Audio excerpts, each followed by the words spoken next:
Shields అంటావా? Shields.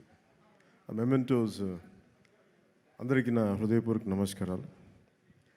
Mementos distribute చేయబోయే ముందు అంటే నన్ను ఇలా ఎలా తీసుకొద్దామనో ఈ ఓజీ సినిమాకి నన్ను ఎలా వీళ్ళు తయారు చేశారంటే వీళ్ళిద్దరూ ఏదో తెల్ల చొక్కా జుబ్బా వేసుకుని వచ్చేద్దామంటే లేదు సార్, మీరు బ్లాక్లో రావాలి, కళ్ళజోడు పెట్టుకు రావాలి.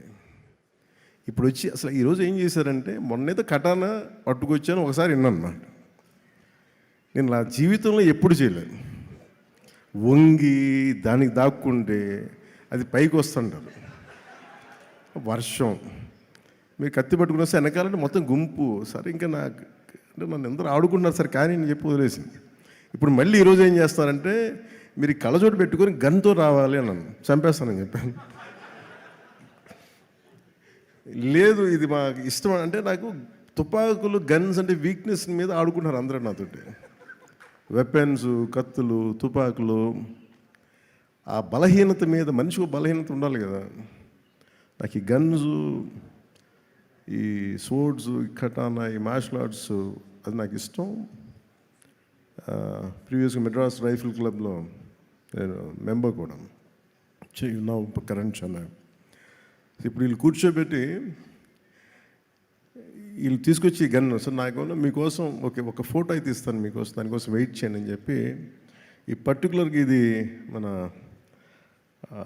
ప్రొడక్షన్ డిజైనర్ గారు చేసింది. అది ఈ పర్టికులర్ వెపన్ నేను వీళ్ళు చూపిస్తే నేను ఎదిగాను దీని మీద. ఇది Russian make weapon, second world వార్కి సంబంధించింది. చాలా మోస్ట్ ఎఫెక్టివ్ వెపన్. దీంతో మీరు విలన్స్ రౌడీలందరినీ కాలుస్తారు సార్, గుండాల్సినందంటే నాకు ఆనందం వేస్తుంది. చిన్నప్పుడు మనం ఆడుకుంటాం కదా అట్లా అక్కడ తీసుకెళ్ళిపోతాను వీళ్ళిద్దరూ. సో వాళ్ళ కోసం ఈ ఫోటోగ్రాఫ్. అలాగే నన్ను ఆల్మోస్ట్ 30 years అయిందా నేను వచ్చి ఇండస్ట్రీ కదా, 29 ఐ థింక్. నన్ను పట్టు వదలని విక్రమార్కుల్లాగా నా అభిమానుల కోసం, అలాంటి అభిమానులని ఇద్దరి కోసం నేను ఈ గన్ను వీళ్ళ కోసం పట్టుకుంటున్నాను.